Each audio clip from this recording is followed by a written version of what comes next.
Olá, Calisa Rivelino, bom dia. Essa vai ser uma sexta-feira atípica, né? Porque eu não vou estar na live, né, com a Calisa mais especificamente, tá certo? Então, o que eu vou apresentar aqui para vocês hoje? Duas atividades que vocês vão fazer para a próxima semana, tá certo? Então, a gente já está trabalhando dentro da perspectiva da escrita, da metodologia e do comitê de ética. Então, a gente vai continuar falando sobre esses dois elementos, tá certo? Então, em relação à metodologia, a gente montou tudo até um determinado ponto. Então, estão faltando dois subcapítulos para poder fazer o arremate final e fechar a metodologia, tá certo? Um deles é a síntese metodológica. Então, é importante que ao final da metodologia vocês façam uma síntese mostrando a relação que existe entre os instrumentos que vocês estão utilizando na metodologia, os objetivos específicos que vocês lançaram na metodologia, lá na introdução, e as perguntas que vocês também lançaram lá na introdução. Então, aqui é um momento de arremate para que os leitores entendam qual é a relação que existe entre as coisas, tá certo?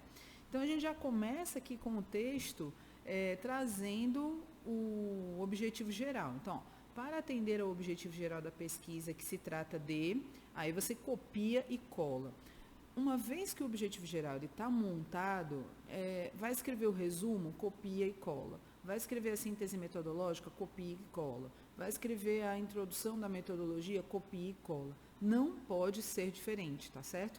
Essa, digamos assim, essa padronização do objetivo ela é fundamental para o rigor da pesquisa e para que tenha coerência, coesão, que é uma coisa que a banca olha, tá bom? Então, tá aqui.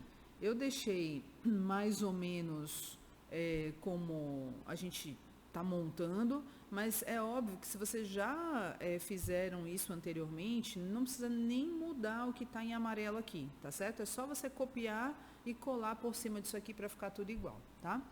Então, é traçada uma síntese que articula as perguntas de partida com os objetivos específicos traçados, juntamente com os instrumentos de coleta de dados. Então, eu coloquei aqui um quadro que, como eu expliquei para vocês anteriormente, eu não estou colocando o número, tudo estou colocando X, porque eu não sei, né, dentro do trabalho de vocês, qual vai ser o primeiro quadro, né? Então, fica assim. É o desenho da coleta de dados, oh my god, aqui não é desenho da coleta de dados, não. Aqui é síntese metodológica. Desculpa, viu? Síntese metodológica. Tá bom? E aí, nesse quadro, você tem a pergunta de partida, o objetivo específico e o instrumento de coleta de dados. Então, tá aqui, ó. Essa pergunta de partida, como vocês já fizeram anteriormente, assim como o objetivo específico, a recomendação é que você copie de lá e cole para cá, ao invés de você mudar o que está em amarelo aqui, tá bom? Então, façam isso, copiem de lá e colhem para cá. Mas aí tem assim, ó, de que forma é possível desenhar uma sequência didática utilizando como base os pressupostos teóricos, tal, né? Para responder essa pergunta aqui, a gente tem, deixa eu ver, acho que só esse objetivo mesmo. Desenhar uma sequência didática para o ensino e a aprendizagem do conteúdo científico com base nos pressupostos teóricos do construcionismo, né? Para desenvolver materiais autorais digitais educacionais a partir de suas análises, tarará, tarará.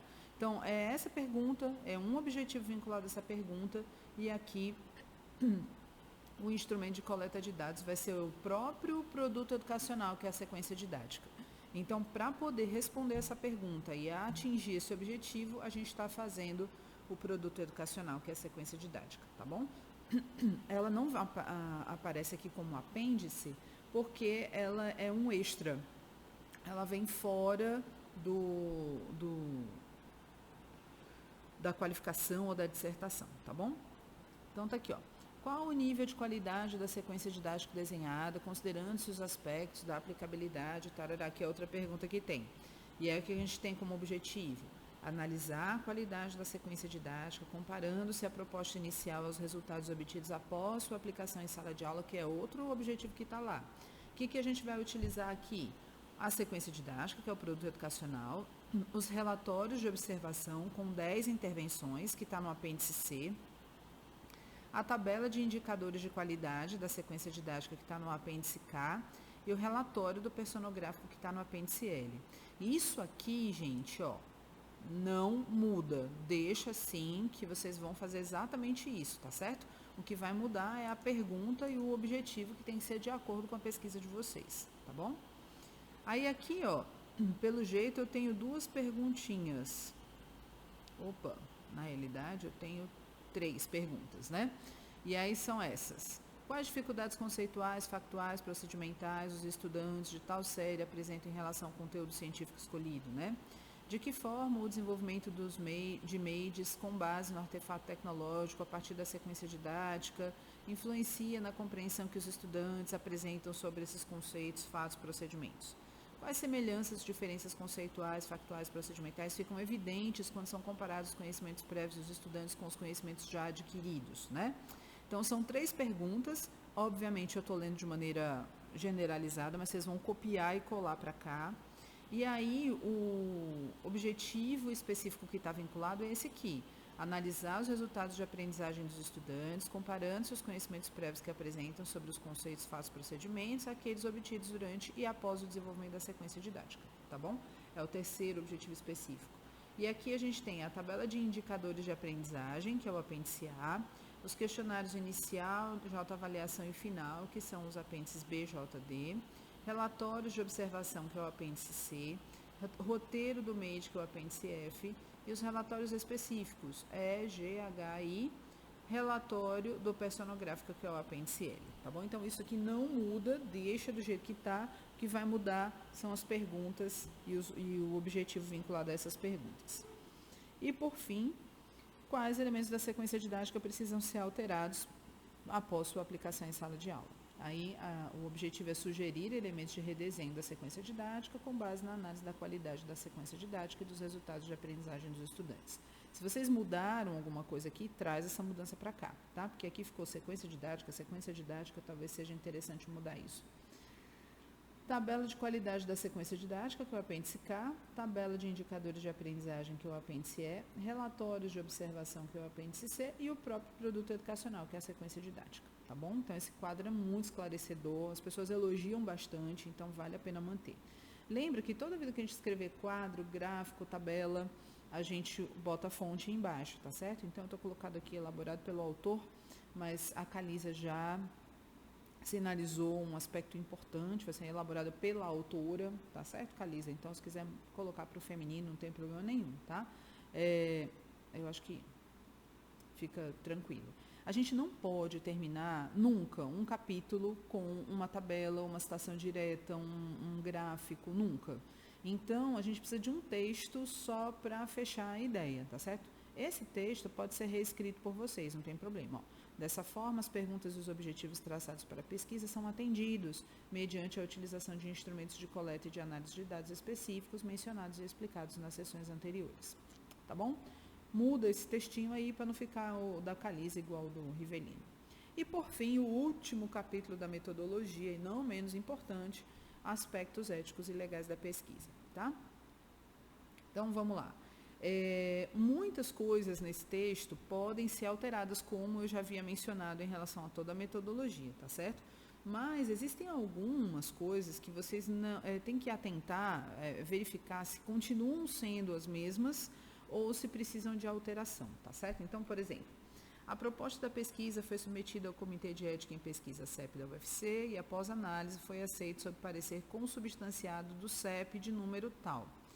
Esse parecer aqui, cada um de vocês vai ter um número. E vocês só vão poder colocar esse número depois que vocês tiverem passado pelo Comitê de Ética. Então, portanto, esse texto aqui, para a qualificação, ele não vai aparecer exatamente desse jeito aí, né? Então, você vai dizer, a proposta de pesquisa será submetida ao Comitê de Ética em Pesquisa e, após análise, será... quando aceito, vai aparecer um parecer consubstanciado, e você não vai colocar um nome. Então, esse texto ele vai servir muito mais para a dissertação do que propriamente para a qualificação. Mas eu vou manter assim, tá certo? Para que vocês façam as alterações depois para a qualificação, tá? Mas a submissão busca atender os requisitos necessários para a relação dessa pesquisa, bem como para a obtenção, análise e divulgação dos dados, tá? Então, essa informação vocês podem reescrever do jeitinho, né, de vocês, da escrita de vocês. Na realização da pesquisa, são obedecidos os aspectos éticos e legais em conformidade com essa resolução aqui, de 2016, do Conselho Nacional de Saúde, do Ministério da Saúde. Verifiquem se essa resolução ainda é a mesma, né? A gente sempre usa ela, mas assim, nunca consulta, de repente tem uma mais atual. Essa de 2016, a gente já está em 2023, quando vocês fizerem a qualificação em 2024 e a defesa em 2025, então pode ser que tenha algo mais recente, tá? Então, ele vai dizer o que essa resolução faz, né? Ela orienta que a ética em pesquisa implica o respeito pela dignidade humana, e você explica com suas palavras. São apresentados o termo de consentimento livre e esclarecido e o termo de assentimento livre e esclarecido. É isso mesmo, tá certo? Isso aí não vai mudar. O que a gente busca com isso? A concordância dos participantes por meio de assinatura na execução da pesquisa e na divulgação dos resultados obtidos. Nesse termo, assegura-se o anonimato dos estudantes a fim de evitar eventuais constrangimentos, tá bom? É isso que a gente faz, mas a gente precisa desses documentos para que a gente tenha uma configuração legal de que a gente está fazendo a pesquisa de uma maneira adequada que passou por um comitê de ética. Isso resguarda vocês de qualquer problema que vocês venham a ter na coleta de dados. Isso nunca aconteceu comigo durante aí 15 anos que eu faço pesquisa, né? Tá certo? Então, mas vai saber, né, gente? Hoje em dia, tudo não pode, né? Não pode isso, não pode aquilo outro, não pode falar isso, não pode, daqui a pouco vão dizer, não pode nem pensar isso, né? Tá certo? Então, tomem cuidado, é uma forma de assegurar, né, vocês fazerem isso. E aos estudantes são atribuídos códigos formados por uma letra e um número a fim de diferenciá-los. Eu estou colocando S de sujeito, tá certo? Então, eu não sei, se tiver 20 estudantes, vai ser S1 até S20, tá? Por que eu não estou colocando E de estudante? Porque o E a gente está utilizando lá na metodologia como erro. E o A gente está colocando como acerto, né? Então, antigamente eu usava A1, A2, é como se fosse um aluno 1, aluno 2, e aí eu não posso usar nem a letra A nem a letra E. Tá bom? Mas também vocês não precisam ficar com a letra S não, certo? É só uma sugestão, vocês podem utilizar a letra que vocês quiserem, o código que vocês quiserem, né? Então, é importante você dizer que cada sujeito, cada estudante vai ter um código e cada grupo, o qual ele vai fazer parte, também vai ter um código, tá certo? Aí eu coloquei G1, né, até GX, aí, porque vocês têm que ver qual é a quantidade de grupos que vocês vão formar. Um detalhe importante é que na qualificação vocês podem mensurar uma aproximação, certo? Eu não vou trabalhar com 20 alunos, porque eu tenho sempre 20 alunos nas minhas turmas, e como são 20 alunos, eu vou dividir em 5 grupos de 4, tá certo? Isso pode acontecer. Mas na hora H, você pode ter uma mudança disso. Tem problema? De jeito nenhum, certo? É um projeto, né? O projeto, ele é vamos dizer assim, uma hipótese do que vai acontecer, né? Na hora H mesmo é que você vai saber o que vai acontecer de fato, né? Então, pode haver essa mudança depois, não tem problema. Então, você pode estipular em um X de pessoas e depois mudar, tá bom? Aqui, pronto, eu finalizo as referências que eu já coloquei para vocês lá, tá bom? E aí, o que vocês precisam fazer? Precisam escrever o 3.3, né? Ajustar, na realidade, o 3.3 e o 3.4 dentro dessa linha que eu estou apresentando aqui para vocês. Eu ainda não coloquei, até agora, né, que eu estou apresentando o vídeo, eu não coloquei esse material lá, mas assim que terminar, eu vou copiar e vou colocar lá, tanto no projeto Caliza, quanto no projeto Rivelino, ok? Vamos lá, então, agora para a segunda parte. Então, essa parte foi a metodológica e vamos para o comitê de ética. Quando a gente fala de comitê de ética, né, a gente fala sobre aqueles elementos que eu apresentei para vocês na sexta passada, né? E eu preciso que vocês me digam se vocês conseguiram fazer a inscrição, lá, o cadastro lá na plataforma Brasil, tá certo? Então, esse primeiro passo é fundamental para que vocês possam agora, primeiro, escrever os elementos que vocês precisam do formulário que vocês vão ter que preencher, para depois vocês abrirem esse projeto lá na plataforma Brasil para inserir os dados lá, tá certo? Então a gente vai fazer a coisa em 2 momentos. Vamos preencher o que o formulário exige no papel, digamos assim, fora dele, né? E aí depois a gente entra lá no formulário e vai só copiando e colando aquilo que é necessário, tá certo? Então a gente vai fazer esses 2 momentos acontecerem. Então, por enquanto, só a inscrição lá, o cadastro na plataforma Brasil já está ok. O que a gente vai fazer agora, a parte é construir os elementos do formulário que eles exigem, tá bom? Então, vamos lá. Eu abri, deixa eu colocar aqui, eu estou aqui no da Calisa, deixa eu abrir aqui pronto, estou na página principal da Calisa, tá certo? E aí, eu abri uma pastinha chamada Comitê de Ética, tá? Aí, o que eu abri, vão ter vários arquivos aqui dentro, podem se preparar para isso, tá certo? Por isso eu abri a pasta. E aqui, já coloquei o arquivo formulário Comitê de Ética Calisa e na mesma coisa eu fiz no Rivelino, tá? Formulário Comitê de Ética Rivelino, tá bom? Então, vamos lá. Vou acompanhar aqui pelo da Calisa, mas do Rivelino tá igual, tá certo? Já deixei aqui esse endereço da plataforma Brasil para vocês, tá certo? Não sei nem se está exatamente correto, mas é importante que vocês tenham esse endereço à mão, né? E aí, quando vocês forem preencher o formulário, vocês vão ver que existem 5 partes desse formulário. E a 6ª parte é para anexar os documentos, a folha de rosto, essas coisas que vocês vão fazer futuramente, tá bom? E aí eu deixei de azul cada parte para ficar bem característico e bem delimitado. Você fica esperançoso quando entra na plataforma Brasil, porque você começa a ver e fala assim, é rápido, é fácil, é tranquilo, mas é só para enganar a besta, tá certo? Então você entra lá, a primeira parte, informações preliminares, né? Vai ter várias coisas que você não vai precisar preencher, mas você vai precisar colocar o meu nome completo, o meu CPF, então eu já deixei aqui para vocês, tá certo? Aí, quando você termina de preencher a primeira parte, você salva e continua, tá certo? Aí vem a parte 2, área de estudo. Gente, olha, tem que ficar atento, porque aqui é o local que aparece o título. E uma vez você mandando esse título desse jeito que está aí, você não pode mudar mais na sua dissertação, tá certo? Então, por isso que a gente vai passar pela qualificação primeiro. Então, até deixei aqui esse recadinho. Vou até botar assim, observação. Não pode ser modificado depois que sair o parecer do CEP, tá? Então, eu coloquei uma sugestão de título aqui, porque quando vocês forem preencher antes da qualificação, a gente deixa esse título. Mas depois que passar a qualificação, a gente faz a alteração do título sem problema. Pode fazer isso acontecer, não tem problema não, tá certo? Eu deixei uma sugestão aqui até para vocês pensarem, tá? Título é uma coisa que não pode ter mais do que 20 palavras, tá bom? Então, ele tem que ter aí no máximo 2 linhas. E é difícil condensar tudo que a gente está fazendo nisso, né? Então, eu coloquei assim, avaliação de sequência didática para o ensino de história a partir do desenvolvimento de materiais autorais digitais educacionais, tá? Esse é o que eles chamam de título público. Existe o título principal, mas porque eu não sei a diferença, eu copio e colo e deixo os 2, público e principal, iguais, tá certo? Depois dá um problema, eu prefiro deixar tudo igual, tá bom? Se vocês quiserem mudar o título, não tem problema nenhum, pode mudar, tá certo? Lembrando que tem que ter no máximo 20 palavras, tá certo? E que ele tem que estar atrelado principalmente ao objetivo geral.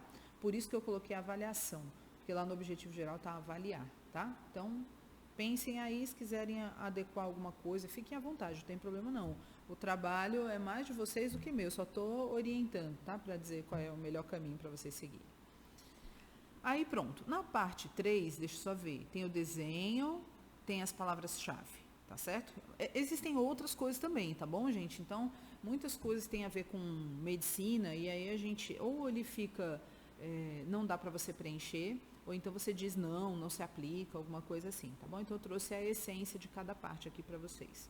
Essa daqui já vai valer como atividade para vocês, né? Então, eu coloquei assim: ocorre o desenvolvimento de uma proposta metodológica de ensino, pautada nos pressupostos teóricos do construcionismo e da tecnodocência e desenvolvida no formato de uma sequência didática, para que, sei lá quantos estudantes de não sei qual ano do ensino fundamental, de escola pública, aprendam conteúdos de fração, de independência do Brasil, de matemática, de história, por meio da produção de materiais autorais digitais educacionais MEIDs, no contexto dos jogos digitais, pelo uso do WordWall, ou de livros digitais pelo uso do Twine, a fim de se avaliar a sequência didática a partir de sua qualidade, do perfil e do processo de aprendizagem dos estudantes, diante da verificação dos conhecimentos conceituais e factuais, conceituais e procedimentais prévios dos estudantes sobre a independência do Brasil, sobre fração,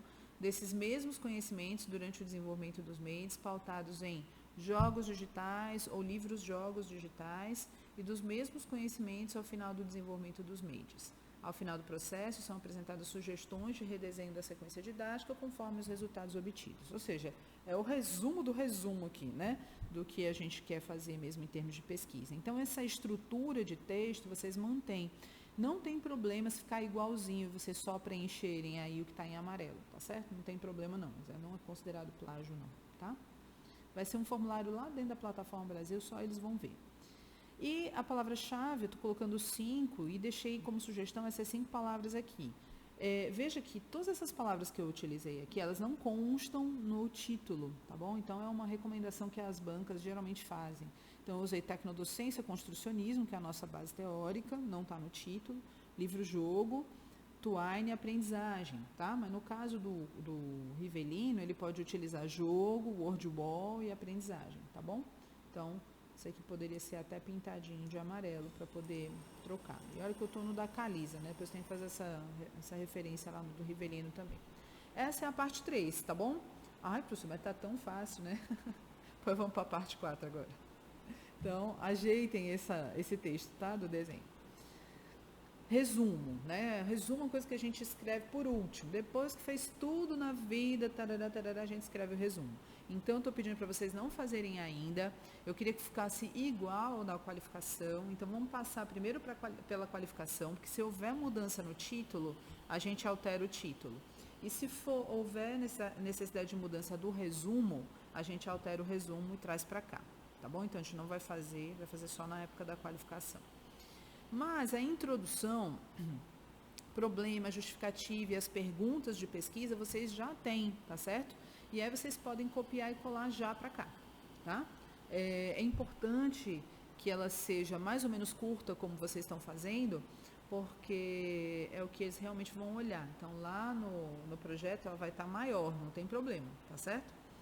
Bom, eu acho, né, que não tem problema. Eu nunca tinha feito assim, vamos ver, né? Eu espero que não. Aí o objetivo primário, como já está tudo bem definido, né, eu acho que provavelmente não vai haver mudança, muito porque em virtude do que está muito casado com a metodologia, então a gente está conseguindo fazer essa conexão, então vocês já podem copiar e colar o objetivo geral no objetivo primário e os objetivos específicos no objetivo secundário, tá certo? Então vocês já podem fazer isso. Eu estou colocando aqui do lado 4.000 caracteres, porque é o máximo que eles permitem lá no preenchimento do formulário, tá? Então, se vocês tiverem a curiosidade para saber quantos caracteres tem o que vocês estão escrevendo, é só você selecionar o texto e ver nas ferramentas aqui do Drive quantos caracteres já tem, tá bom? Bom, você vai ter que escrever a metodologia proposta, e eles fazem uma divisão entre a metodologia proposta e a metodologia de análise de dados, tá certo? Então, assim, a gente parte a nossa metodologia ao meio e coloca uma parte lá, outra parte cá. Qual é o problema só? É que eles querem só 4.000 caracteres e o nosso texto está muito maior do que isso, tá certo? Então, eu vou esperar vocês terminarem de escrever a metodologia para que a gente possa inserir aqui depois, tá certo? Mesmo porque a gente vai ter que inserir, vai ter que fazer vários cortes, né? Para colocar só a essência. Então, não escrever ainda, tá certo? A gente vai escrever já, quando vocês terminarem, a gente passa para cá e faz os cortes. Critério de inclusão e de exclusão, geralmente fica preto lá no formulário, a gente não consegue preencher, tá? Por isso que eu coloquei aqui, não se aplica, mas só para vocês saberem que eles têm essa informação lá. Em termos de riscos, né, é importante que o texto que esteja escrito aqui de riscos seja o mesmo texto que está escrito no TCLE e no TALE, que é o termo de compromisso e o termo de assentimento, tá bom? Por isso, ele já tem um modelo pronto lá, eu copiei, colei e trouxe para cá, tá certo? Então, é uma atividade assim, que é para vocês lerem esses riscos, tá? E se vocês acharem por bem acrescentar alguma informação, vocês deixem aí em amarelo, azul, a cor que vocês quiserem, para que a gente possa depois repassar esses acréscimos para o TCLE e para o TALE de vocês, tá bom? E os benefícios, do mesmo jeitinho, aquilo que a gente escreveu lá no TCLE e no TALE, a gente traz para cá. E se houver uma mudança aqui, a gente tem que transportar para lá. Tanto é que tem uma coisinha amarela aqui que a gente vai ter que ajeitar lá. Então, ó, um dos benefícios que a pesquisa pode trazer vincula-se ao desenvolvimento de reflexões sobre processos diferenciados de aprendizagem, com trabalhos em grupo e desenvolvidos a partir do protagonismo dos estudantes que constroem materiais autorais digitais educacionais vinculados a jogos digitais sobre matemática, fração, no caso do Rivelino, livros, jogos digitais sobre independência do Brasil e história, tá certo? Então, é importante que isso seja determinado e o que vocês alterarem aqui tem que alterar lá. Então, é uma atividadezinha também para vocês fazerem, tá certo? Para a próxima semana. E, como eu falei, a metodologia da análise de dados é a segunda parte, né, do que vocês estão escrevendo. Então, eu pedi para vocês não escreverem aqui ainda, tá? Vamos terminar a metodologia lá. Eu copio e colo as partes que precisam ser, que são equivalentes para cá e a gente faz a reduzida para 4.000 caracteres, tá bom? Isso é muito importante, porque o texto que a gente tem lá é muito maior do que isso. Gente, eu deixei aqui de lilás porque eu não mexi ainda. Então, a partir daqui, eu não mexi, eu peço para vocês não mexerem também, tá? Mas só para mostrar para vocês o que ainda resta. A gente está na parte 4, né? Ok. Então, benefícios, tem o desfecho primário, desfecho secundário, tamanho da amostra, data do primeiro recrutamento, país de recrutamento. E depois a parte 5, que são outras informações. Número de indivíduos, os grupos, você tem que cadastrar grupo por grupo, tá certo? Aí depois eu vou mostrar para vocês se é um estudo multicêntrico, se tem dispensa do TCLE, se tem retenção de amostra, e aí o cronograma, o orçamento, outras informações e a bibliografia, tá certo? Bom, mas vocês não precisam saber, assim, os arquivos do projeto. Vocês não precisam fazer nada disso agora, vamos fazer só até esse lilás aqui. O que eu vou fazer? Como eu estou gravando o vídeo, não estou conversando diretamente com vocês, eu vou olhar o que vocês já escreveram, fazer as considerações, tá certo? E dizer para vocês o que é que tá bom, o que é que não tá bom. E dizer também, fazer uma listinha das coisas que vocês têm que fazer. Mas, de antemão, vocês têm que terminar a metodologia a partir do subitem lá 3.3, né? E o 3.4. Vocês têm que fazer os ajustes, né? Até essa parte aqui, tá certo? Do formulário do Comitê de Ética, tá bom? Ok? Então, a gente se encontra na próxima sexta-feira. Eu espero que não tenha nenhuma reunião, nenhum imprevisto, né? Para que a gente dê continuidade ao trabalho, tá bom, gente? Bom final de semana para vocês. Qualquer dúvida me passa e até a próxima.